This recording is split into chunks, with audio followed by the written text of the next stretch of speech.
पाकी मशीर दाखिला रहमान मलिक का कहना है कि आलमी ताकतें पाकिस्तान की सियासत में मदाखलत बंद कर दें।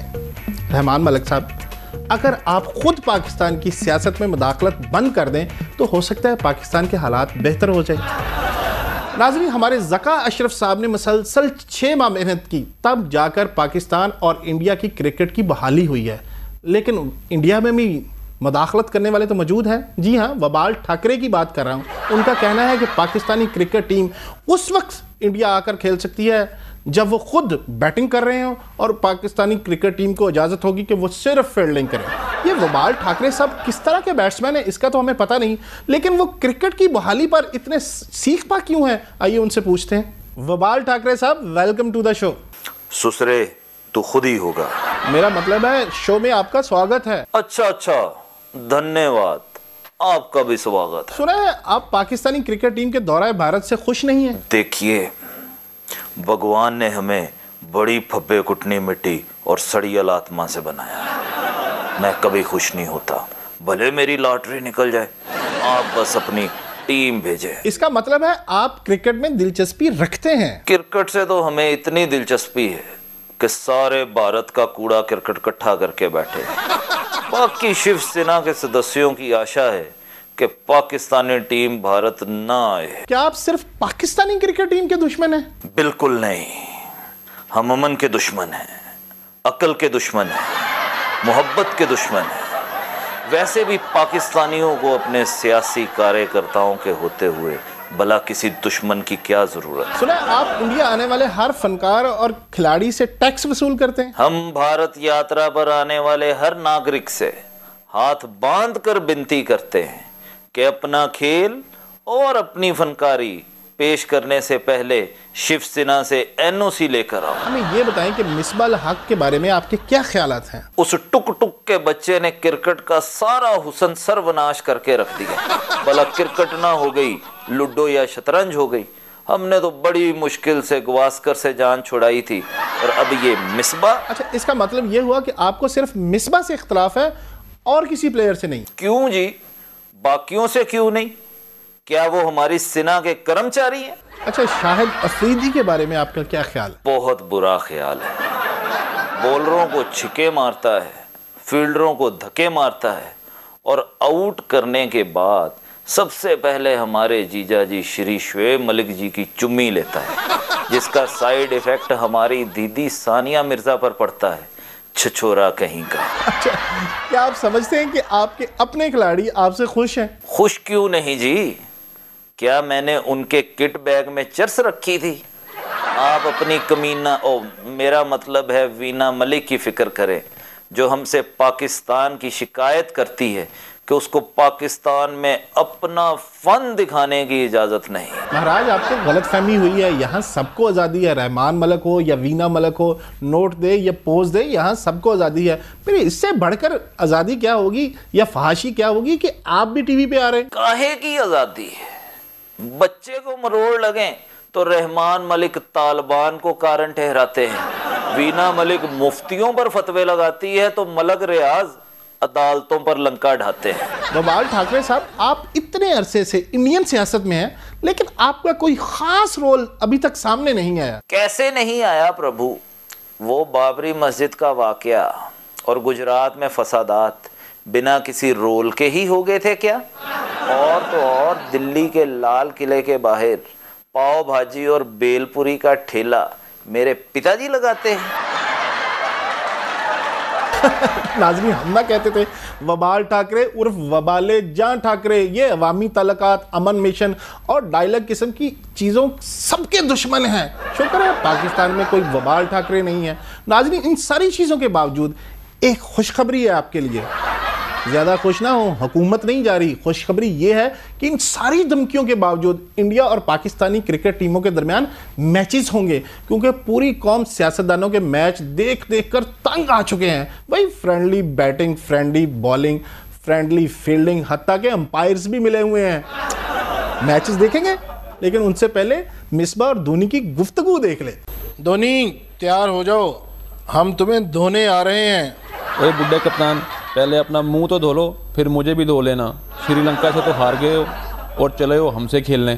अम्मा जानते नहीं हो, हम वर्ल्ड चैंपियन हैं, चाहे पैसे दे के बने हैं तो वर्ल्ड चैंपियन ही ना। सुनो, टुक टुक की पहचान हूँ, अभी तो मैं जवान हूँ। चौके छक्के ना लगे, चाहे रन्स भी मुझसे ना बने, रहता फिर भी कप्तान हूँ। अभी तो मैं जवान हूँ। अबे बुड्ढा कहने पर बड़ा गुस्सा आया, श्रीलंका जैसी टीम से हारने पर कुछ भी नहीं कहा। देखो महेंद्र सिंह धोनी, हम श्रीलंका से खैर सगाली के तौर पर हारे हैं। इधर उनके साथ जो कुछ हुई थी वो हम पर कर्ज था, समझ लो कर्ज उतारा है। अब देखना T20 वर्ल्ड कप में श्रीलंका की ऐसी की तैसी, इस मलंगा को नंगा कर देंगे। अच्छा एक बात बताओ, तुम लोग सबसे हार जाते हो पर हमको बड़ा टफ टाइम देते हो, इसका क्या कारण है? यार अगर हम लोग तुमको टफ टाइम ना दें तो तुम्हारी महिलाएं और कन्हैयाएं हमारे लड़कों के साथ इजीली कैसे सेट हों? हमें पता है, बच्चियों के पीछे तो हम पाकिस्तानी वर्ल्ड कप भी जीत सकते हैं। यार तुम लोग क्रिकेट खेलने आते हो और हमारी नारियों को लेकर भाग जाते हो, ये कोई स्पोर्ट्समैन स्पिरिट तो नहीं है, ये तो सरासर पूंडी है। देखो यार, इसमें हमारा कोई कसूर नहीं है, सारा कसूर तुम्हारी नारियों का है। हैं? तो इसमें हमारी नारियों का कसूर क्या हुआ? यार अजीब आदमी हो। अच्छा ये बता, तेरी अनारकली डिस्को क्यों गई? फिर रजिया गुंडों में फंस गई। शीला भी तेरी जवान है और मुन्नी भी तो बदनाम है,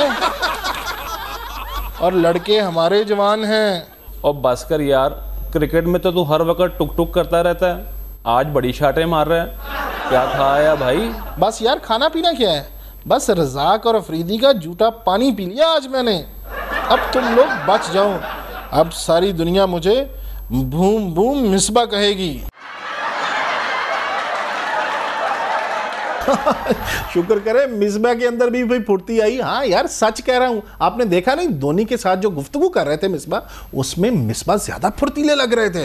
अल्लाह करे इंडिया पाकिस्तान के मैचेस के दौरान भी वो थोड़े फुर्तीले साबित हों। नाज़रीन, हम जो भी कोई बात करते हैं उसमें किसी ना किसी को कोई ना कोई इतराज़ हो ही जाता है, फिर हम सोचते हैं कि कहाँ जाकर बात करें। लेकिन एक ऐसी जगह है जहाँ पे हम जो कुछ भी कहें किसी को कोई इतराज़ नहीं होता। आप सोच रहे होंगे कि वो कौन सी जगह है? जी हाँ, वही बड़ास बक्स। आइए देखते हैं कौन किसको क्या कुछ कह रहा है।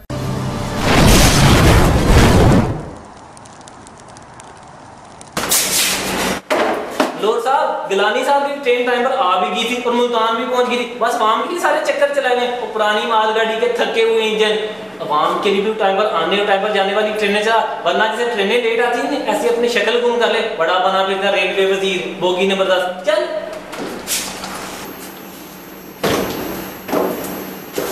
25 तारीख आ रही है राजा साहब, खत लिखना है या इस्तीफा देना है? वैसे दोनों चीज़ें लिखने में पढ़ा लिखा होना ज़रूरी है, पर चले कौम ने आपको रियायत दी है, आप अपना पहले से लिखा हुआ इस्तीफा मंजूर करवा लें, क्योंकि सारी कौम ये कह रही है तेरा क्या बनेगा राजा। ज़का अशरफ साहब, आपको बहुत बहुत मुबारक हो, आखिर आप कामयाब हो ही गए पाकिस्तान इंडियन सीरीज़ करवाने में। अरे बहुत खुश है ना, ज़्यादा खुश होने की ज़रूरत नहीं, थोड़ी खुशी हमें भी दे दें। इन प्रोफेसरों और जादूगरों से कहें कि अब जीत के आए, ये ना हो श्रीलंका की तरह फिर मुकाला करवाना पड़े। आई समझ? अल्ताफ भाई मुबारक हो, आपके लिए हुकूमत ने रास्ता बना दिया है। अब आप पाकिस्तान आकर इलेक्शन लड़ें, जीत जाए तो वजीर आजम बन जाए, वरना वापस चले जाएं, दोहरी शहरियत से फ़ायदा उठाएं। फ़ायदाबाद हुकूमत के फ़ायदाबाद इत्तेहादी, वड्डे आए इत्तेहादी। जनाबे खादमे आला साहब, यूथ फेस्टिवल की एडों पे पैसे खर्च करने से बेहतर है कि आप यही पैसा यूथ में बांट दें। ये खाली टी शर्ट पहन के अदाकारी करने से कोई यंग नहीं बन जाता। अगर यंग बनने का इतना शौक है तो अंडर 19 को टीम ज्वाइन कर लें। और वैसे भी कहते हैं ना, खारे खूब मिठे नहीं होंगे, भावे लखा मन गुड़ पाइए, तो गई जवानी मुड़ नहीं आती, भावे लखा टी शर्टा पाके एडा भी चाहिए। आई समझ? और पाकिस्तान के गरीब लोगों, लाया हूं मैं तुम्हारे लिए एक नई खुशखबरी। जीत गए हैं वो तुम्हारे अब्दुल कादिर गिलानी साहब इलेक्शन में। जाओ अब जाके थानों में लित्र खाओ, जाओ जाकर रेलवे की पटरियों में खुदकुशियां करो, राशन की लाइनों में लग के अब धक्के खाओ। जीत गए हैं वो तुम्हारे गिलानी साहब, तुम्हारे वीराने में चुपके से बहार आ गई है। और गधों को ताज देते हो, जेबें काटता है, उसी से तुम राशन लेते हो। जाओ, तुम्हारा कुछ नहीं हो सकता। हट। बेहिस बेगैरत हुक्मरानों, कुछ तो सोचो।